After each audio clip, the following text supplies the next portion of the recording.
바로왕 요셉을 총리 대신으로 삼았던 바로왕도 죽고 하나님을 알지 못하고 자신들의 신을 섬기고 왕을 섬기는 그러한 애굽으로 바뀌었거든요. 그래서 이 애굽은 지금 현재로 말하면 그냥 세상을 이야기합니다. 그리고 이스라엘 백성이 애굽에서 구출받았다고 하는 것은 구원받은 것을 의미합니다.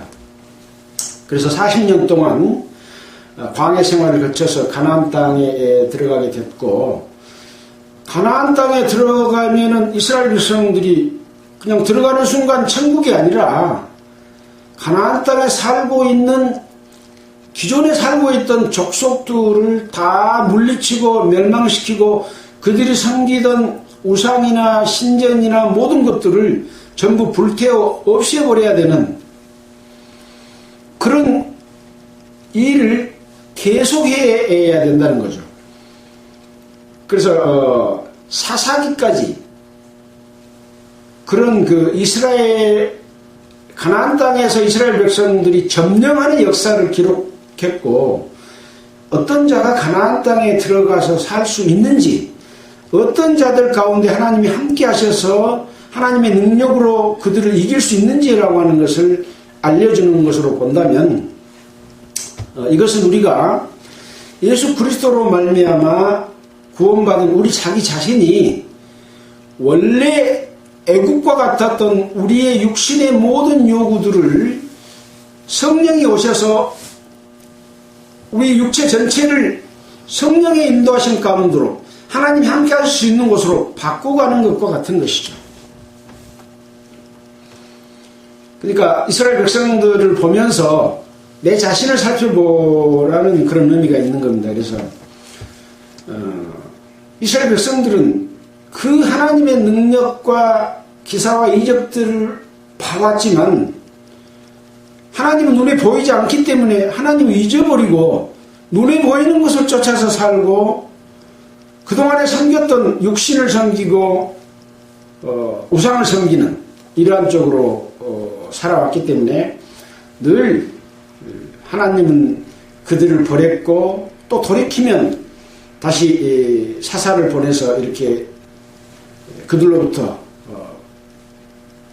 다시 하나님께로 돌이키게 하는 그런 역사들 반복해 왔습니다. 이 룻기에서도 이제 그러한 상황 가운데서 룻이 이제 축복받는 그런 내용들. 그래서 결국은 이스라엘의 역사를 통해서 어떻게 하면 하나님의 축복을 받을 수 있는가, 악한 마귀에게 승리할 수 있는가 하는 것을 알려주는 그런 내용이었다고 할 수가 있습니다. 그래서 오늘 이제 사무엘 상을 하게 되는데요. 이 사무엘 상은 사무엘이라고 하는 사사라라기도 하고 선지자라고 하기도 합니다. 이 사무엘이 어떻게 해서 태어나게 됐는가 하는 데서부터 시작해가지고 사무엘, 그 다음에 첫 왕인 사울, 그 다음에 다윗으로 이어지는 이러한 내용들을 기록을 하고 있습니다. 그러니까 사사시대를 지나서 이제 왕정시대로 바뀌고 가고 있는 그러한 과정이라고 볼 수 있는 거죠. 하나님께서는 이스라엘 백성 가운데 하나님이 통치하시기를 원합니다. 교회 가운데 하나님이 통치하시기를 원합니다. 왜 그렇습니까? 악한 마귀가 늘 사람을 하나님과 정상적인 관계를 갖지 못하도록 방해하고 있기 때문에 하나님이 이스라엘 백성들 또 성도들을 자기와 함께 거할 수 있도록 하기 위해서 하나님의 통치를 바라는 그러한 과정인 거죠. 자, 이 사무엘상을 기록한 저자는 성경학자들도 누가 기록했다라고 단정하지 않습니다. 다만 사무엘과 나단, 갓 이런 사람들의 기록물들을 모아서 어떤 한 기자가 이것을 편집했을 것이다. 이런 가능성을 보고 있습니다. 또 이것을 기록한 연대는 BC 931년에 이스라엘 왕국이 분열되는 그런 때로부터 BC 722년 사마리아의 멸망 사이에 있었던 내용을 기록한 것이다 라고 하고 있고요. 분열왕국의 초기 아마도 BC 900년경에 이것이 작성되었을 것이다 이렇게 성경학자들은 내다보고 있습니다.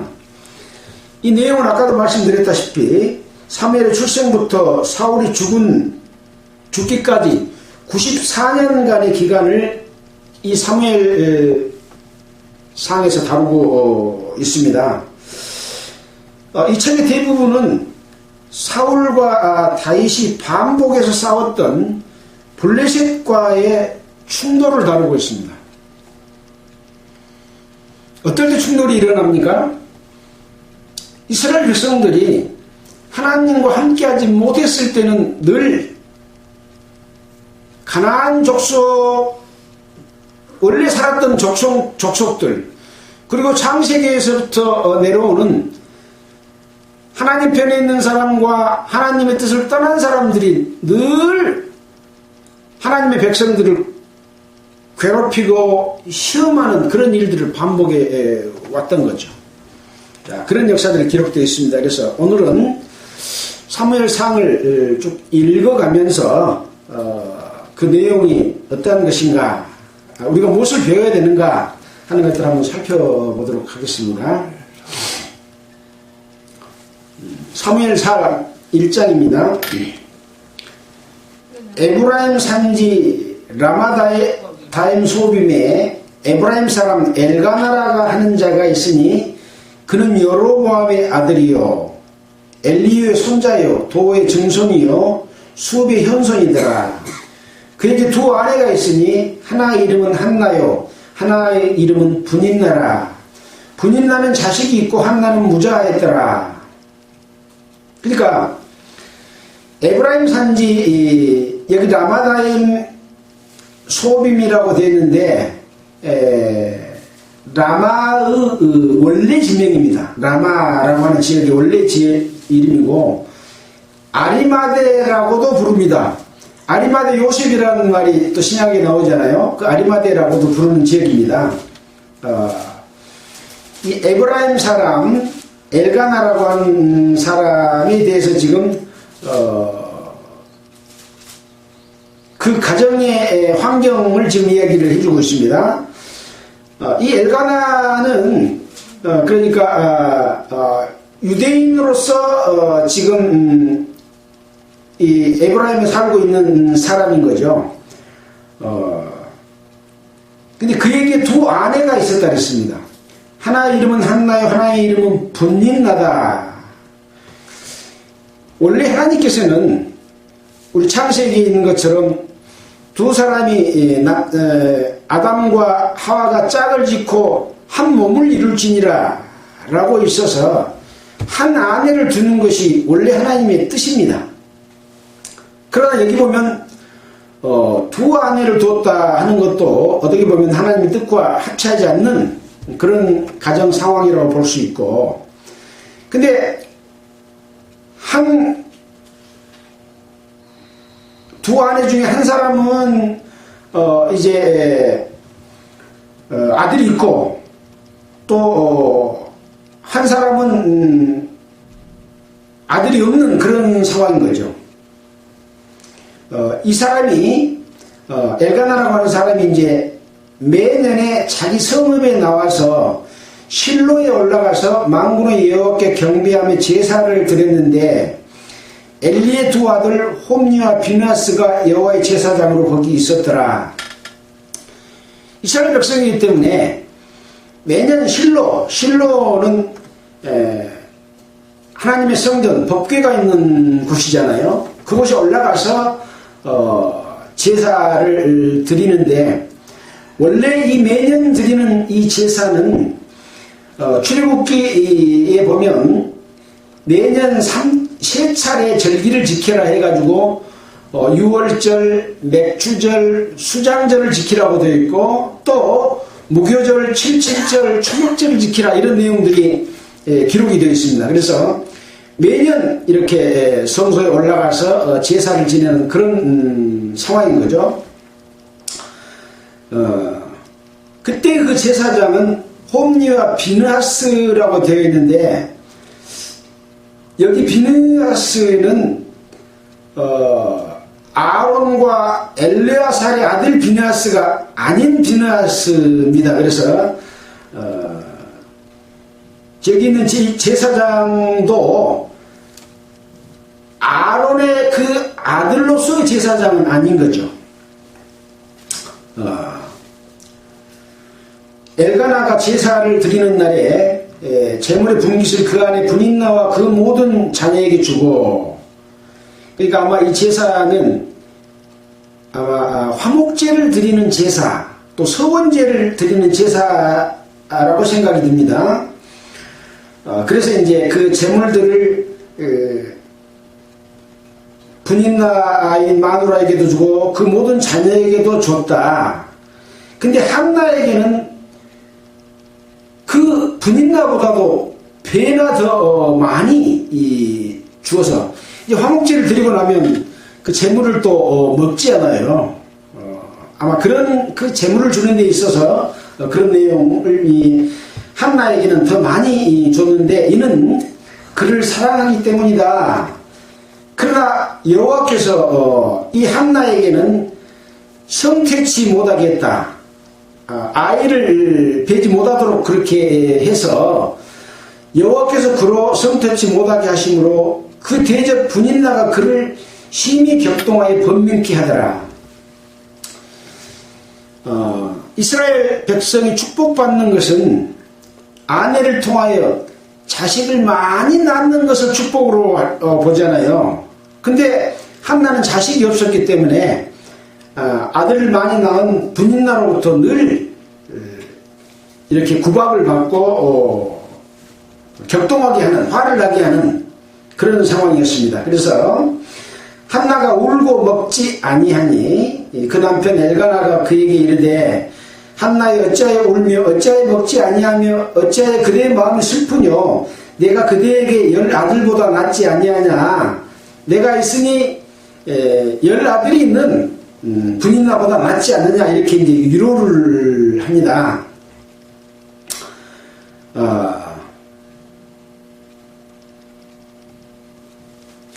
9절에 보면 그들이 실로에서 먹고 마신 후에 한나가 일어나니 때 제사장 엘리는 여호와의 전 문설주 곁 의자에 앉았더라.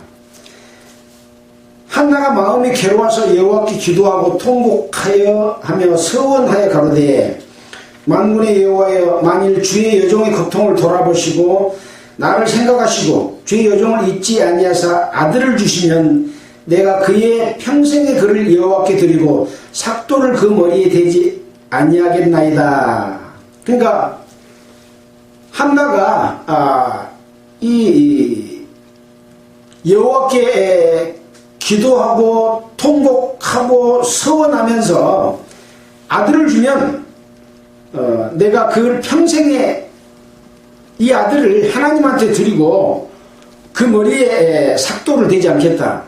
삭도를 대지 않는 것은 하나님께 드리는 그 이스라엘 백성들이 뭡니까?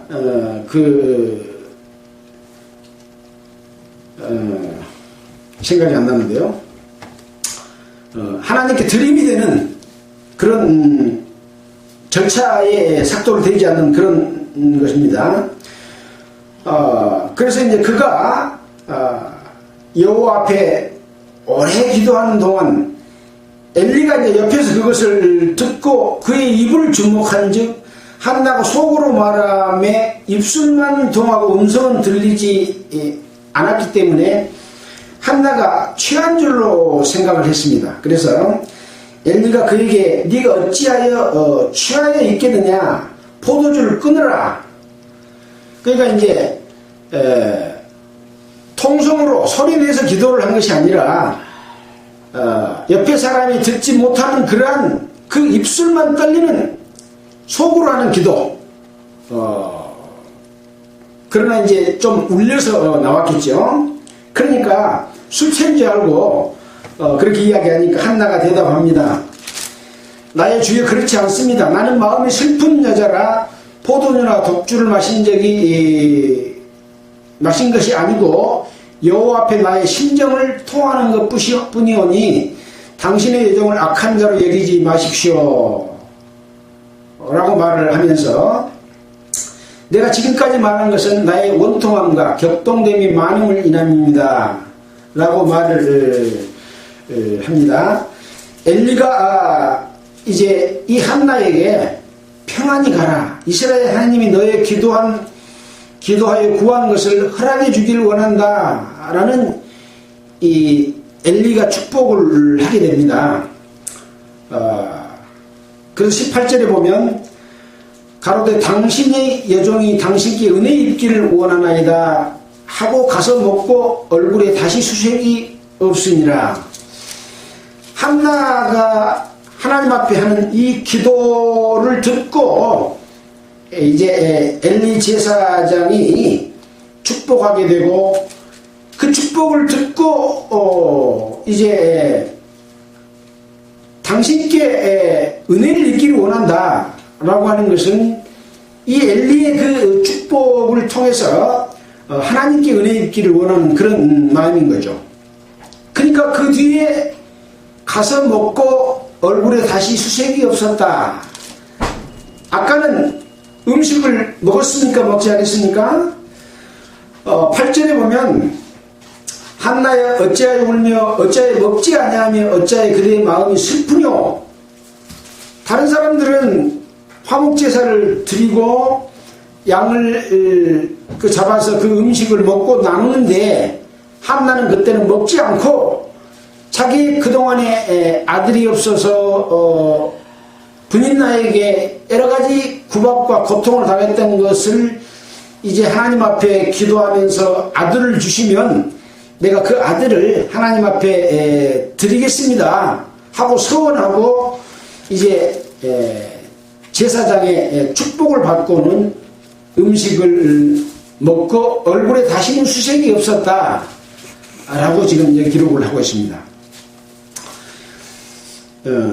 우리는 하나님 앞에 어떤 구하는 데 있어서 무엇을 구하는지 라고 하는 게 중요하겠죠. 이 한나는 자기의 어떤 욕심을 위해서 구한 것이 아니라 하나님께 합당한 어떤 뜻을 가지고 구했다 하는 것들을 구하는 자세로서나 또는 그 축복을 하는 엘리의 그 말을 받아들임과 이런 것을 통해서 알 수가 있는 거죠. 그래서 한나의 기도, 이 한나의 기도는 유명한 기도로 그렇게 우리 기독교인들은 다 알고 있잖아요. 그래서 우리는 이 한나와 같은 마음의 어떤 기도와 바람, 이런 것들을 우리는 한번 생각해 볼 필요가 있는 그런 중요한 내용입니다. 그들이 아침에 일찍이 일어나 여호와 앞에 경배하고 돌아가서 라마의 자기 집에 이르렀습니다.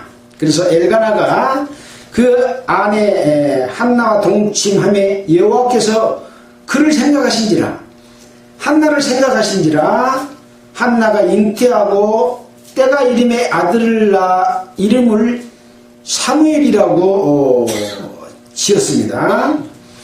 이름하였으니 이는 내가 여호와께 그를 구하였다 함이었더라. 사무엘이라고 하는 말은 여호와께 그를 구하였다 하는 그런 말이라는 거죠. 21절입니다. 그 사람 엘가나와 그 온 집이 여호와께 매년제와 그 서원제를 드리러 올라갈 때에 오직 한나는 올라가지 아니하고 그 남편에게 이르러 아이를 젖대거든 내가 그를 데리고 가서 여호와 앞에 베개하고 거기 영영이 있게 하리이다 라고 말을 합니다. 그러니까 한나가 여호와께 구하고 그 아들을 지금 얻었잖아요. 근데 어린아이를 데리고 갈 수가 없기 때문에 아이의 젖을 떼거든 내가 데리고 올라가서 여호와 앞에 보이고 그 앞에 영영이 있게 하겠다. 아이를 구할 때 서원을 했잖아요. 삭돌되지 않겠습니다. 하나님 앞에 드리겠습니다 하는 것을 지키기 위해서 지금 1년에 3번 올라가서 드리는 제사. 근데 뭐 성경 연구하는 사람들이 볼 때 여기 3번 올라갔단 말이 없으니까 1번 올라갔지 않느냐. 그래서 율법을 하나님의 그 말씀을 제대로 이행하지 못하고 있는 그런 시대적 상황이다 이렇게 보는 개념도 있습니다. 어찌됐든 한나는 매년 드리는 제사와 서원제를 드리러 올라갈 때 올라가지 않고 그런 말을 지금 하고 있습니다. 23절에 그 남편 엘가나가 그에게 이르되 그대의 소견에 선한 대로 하여 그를 젖되기까지 기다리라. 오직 여호와께서 그 말씀대로 이루시기를 원하노라. 이 남편도 자기 사랑하는 아내 한나가 지금 사무엘을 젖되기까지 기다려서 여호와 앞에 드리겠다고 하는 그 말씀대로 이루어지기를 원한다 라고 말을 합니다. 그 여자가 그 아들을 양육하며 그 젖되기까지 기다리다가 그 아들을 양육하며 젖을 뗀 후에 그를 데리고 올라갈새 숫소 셋과 가루 한 에바와 포도주 한 가죽 부대를 가지고 실로 여호와의 집에 나아갔는데 아이가 어리더라. 이 젖을 막 떼었으니까 몇 살쯤 우리 나이 3살 되면 젖댑니까? 한 3살 되면 젖대지요. 그럼 2년 정도 됐을 때 젖을 떼는데 2년이면 아직까지 말도 할 수 없을 만한 그런 어린 애를 데리고 간 거죠. 여기 보니까 이제 숫소 셋과 가루 한 에바와 포도주 한 가죽 부대를 가지고 올라갔다. 그래서 이제 이 숫소 3개를 드리는 것은 이제 하나님께 그 서원하고 제사 드리고 또 이 사무엘을 하나님께 드리기 위한 이 제사를 같이 드리는 그런 의미로 생각해 볼 수가 있는 그런 내용입니다.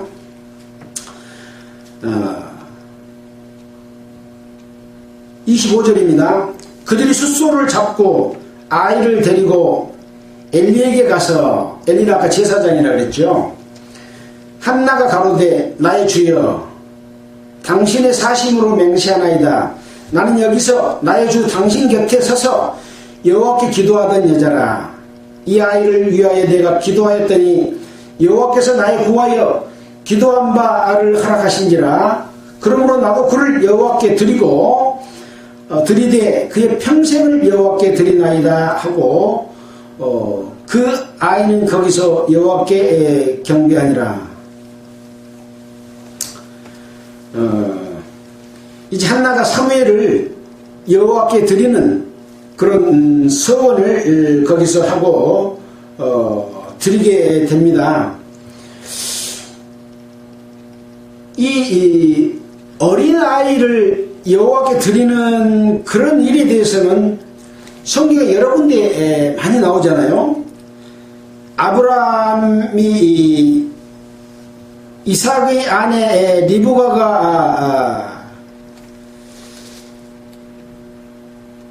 리브가를 얻고 여호와께 했던 그런 내용과 같이 여기서 이제 한나도 이 사무엘을 드리고 똑같은 마음으로 이렇게 여호와께 경배하는 그런 상황입니다. 여기 보니까 그 아이는 거기서 여호와께 경배했다라고 하고 있는데 이 어린 아이가 여호와께 경배할 수 있는 상황인가 하는 부분에도 이제 여러 가지 뭐 이야기가 있습니다만, 아무튼 우리는 이것을 액면 그대로 받아봤을 때 비록 어린 아이지만 그 어머니의 그 기도와 또 하나님께서 주시는 그런 그 은혜의 선물로 받은 이 사무엘도 하나님께 드림이 되고 본인도 비록 어리지만 그것을 받아들이는 그러한 그 내용들의 기록이라고 볼 수 있습니다.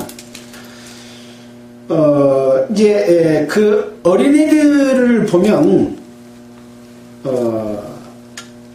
뱃속에서부터 그 교육이 굉장히 중요하다 그러잖아요. 그래서 늘 뱃속에 있는 아기하고 이야기하고 하나님께 감사하고 또 그런 마음들을 늘 태중에서부터 하고 또 나아서 기르면서도 이렇게 사무엘을 길렀을 때 바로 그런 마음들이 사무엘에게도 그것이 도달이 되고 똑같은 마음으로 하나님의 뜻이 합당한 그러한 한 가정의 사례를 우리는 사무엘상 1장에서 살펴볼 수가 있습니다. 그럼에도 불구하고 이 사무엘 상에서 나오는 이러한 이 내용들을 보면 이제 나중에 그 제사장들이나 그런 여러 가지 그 안 좋은 상황들을 많이 볼 수가 있게 됩니다. 그래서 우리는 이 성경을 읽을 때 그 하나님의 뜻에 부합한 내용이 무엇이고 부합하지 않는 내용이 무엇인지를 늘 살펴봤습니다. 여기도 보면 이제 아까 그 엘가나의 그 거꾸로 씌어서 올라가서 여로보암의 아들이고 엘루이의 손자고 도우의 증손이고 숲의 현손이다 라고 하는 내용을 기록해 놨습니다. 저는 여기 그 비느하스가 아론의 손자로서의 제사장인가 하고 쭉 살펴봤더니 여기 비느하스는 아론, 그러니까 엘르아살의 아들, 민수기 25장 6절 13절에 나와 있는 비느하스가 아니라고 하는 것들을 확인할 수가 있었습니다. 그래서 민수기 25장 6절로 13절을 한번 잠깐 볼까요? 민수기 25장 6절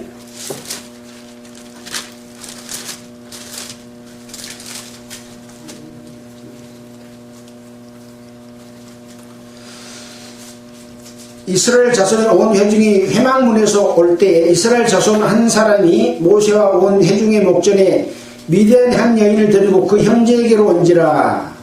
제사장 엘르아살 손자 아론의 손자 엘르아살이 아들 비느하스가 보고 회중 가운데서 일어나 손에 창을 들고 그 이스라엘 남자를 따라 그의 막사에 들어가서 이스라엘 남자와 그 여인을 배를 꿰뚫어서 그 두 사람을 죽이니 연병이 이스라엘 자손에게 그쳤더라.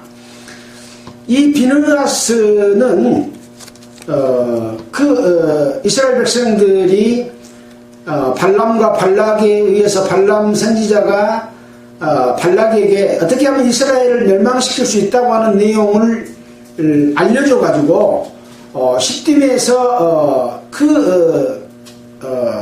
제사를 지낼 때에 모압 여자들과 가늠하게 해가지고 결국은 그 여자들이 섬기는 모압 신인 바알 부호를 섬기는 그런 일로 인해 가지고 하나님의 진노로 연병으로 24,000명이 죽은 그러한 일이 있을 때 이 비느하스가 그 가늠하는 이스라엘 남자와 모압 여자를 창으로 찔렀던 그런 아론의 손자였던 그 비느하스였죠.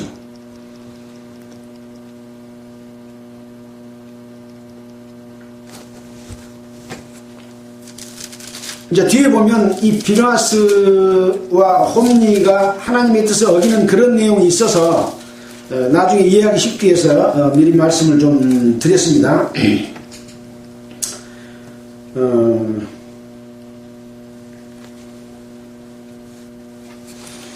자, 오늘은 사무엘상을 시작하면서 사무엘상의 그 배경, 그 다음에 사무엘을 낳은 한나의 기도, 그리고 그 주변의 환경, 이런 것들을 살펴봤습니다. 우리는 이스라엘 백성들이 늘 하나님의 인도하심 속에 살면서도 하나님의 뜻을 따르지 아니하고 자기들이 그동안에 해왔던 애굽에서 행했던 관습, 또 가나안에 살고 있는 족속들과 함께함으로 말미암아 늘 잘못된 일을 저지르고 그걸로 인해서 우상을 섬기게 되고 간음하게 되고 하나님을 떠나서 범죄하게 되는 이런 내용들을 살펴보게 됐고, 또 그러한 일들이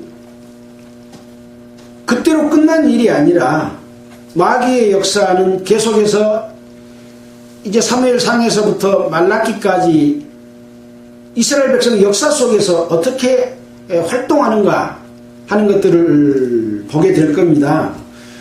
마지막 말라기에 보면 그동안에 어떻게 이스라엘 백성들이 하나님을 섬기고 공경해 왔는지, 어떻게 하나님의 뜻과 다르게 제사를 지내고 했는지, 이런 일들이 기록이 되어 있고, 이 구약 성경의 말라기가 지난 이후에 이제 예수님이 오시게 되는데, 그때 상황 가운데 있었던 대제사장과 서기관과 바리새인과 이런 장로들, 이런 사람들이 그동안에 우리가 배워왔던 출애굽 이후에 광야 생활, 또 가나안을 점령하는 속에서 있었던 모세의 인도하심과 여호수아와 사사들, 룻기, 사무엘상을 통해서 오면서 해왔던 일들이 반복하고 또 이어져 왔던 것을 우리는 보게 됩니다. 지금 이제 기독교가 전 세계적으로 엄청나게 많이 이렇게 번성을 했지 않습니까? 하나님을 믿는 사람이 많습니다. 종교와 종파가 많습니다. 그러나 그들이 과연 이 성경에서 말하는 그동안에 이렇게 이스라엘 백성을 통해서 보여줬던 내용들을 정말로 올바르게 알고 하나님의 뜻을 따라서 신앙생활을 하는지 하는 것들을 살펴보는 거울로서 우리가 활용해야 된다라고 하는 그런 점들을 중요하게 생각하면서 사무엘상하를 공부했으면 하는 그런 마음을 갖습니다. 오늘은 간략하게 이렇게 사무엘상을 시작하는 내용으로 마무리를 하도록 하겠습니다. 그 이후에 한나의 기도나 이런 내용들을 쭉 미리 좀 읽어보시고 여러분도 이 내용 속에 있는 하나님의 뜻과 어떻게 해서 하나님이 함께하고 그 하나님의 뜻을 이어가는지, 또 어떻게 해서 하나님의 뜻을 따르지 못하고 벌을 받는지, 이런 것을 통해서 우리가 신앙의 거울을 삼는 그런 기회가 됐으면 좋겠다는 말씀을 드립니다. 오늘은 좀 일찍 마치도록 하겠습니다. 기도드리겠습니다. 하나님 아버지 감사합니다. 우리는 창세기에서부터 룻기까지를 마치고 사무엘상을 공부하게 됐습니다. 기록된 말씀을 통해서 하나님의 뜻을 더욱 분명하게 깨닫고 그 뜻을 알고 그 뜻을 따라서 순종하는 저희들이 되도록 인도해 주시기를 원합니다. 세상은 악하고 또 기독교가 이스라엘 백성들이 금송아지를 섬기고 늘 다른 신을 섬겼던 것처럼, 다른 제사를 드렸던 것처럼 변질이 되고 외형과 형식과 모양을 존중하고 눈에 보이는 형식적인 그런 모습으로 바뀌어버렸습니다. 이러한 잘못을, 그것이 무엇인지를 알 수 있는 보는 눈을 허락하시고 악한 마귀로부터 늘 지켜주시기를 원합니다.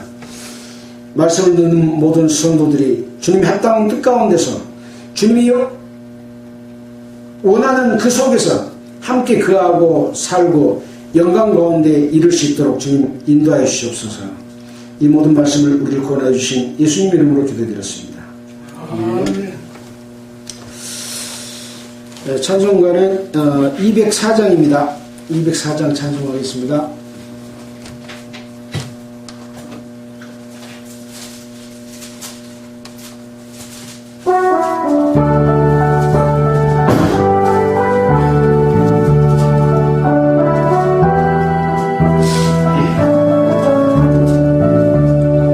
예수로 나의 구주 삼고 성령과 피로써 거듭나니 세상에서 내 영혼이 하늘의 영광 누리도다. 이것이 나의 간증이요 이것이 나의 찬송일세.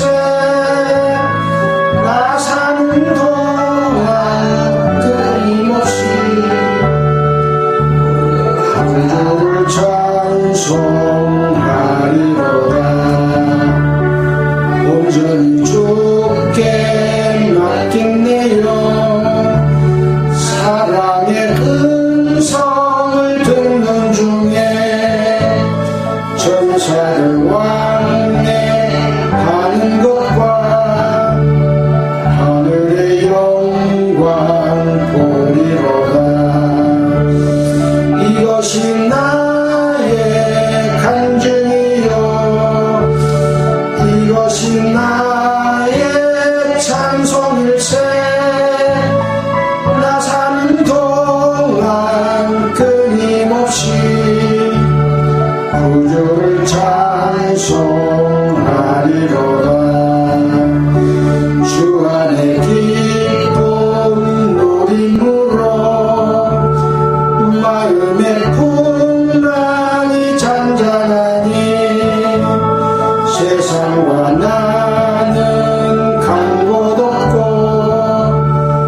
구속한 주만 보이도다. 이것이 나의 간증이요 이것이 나의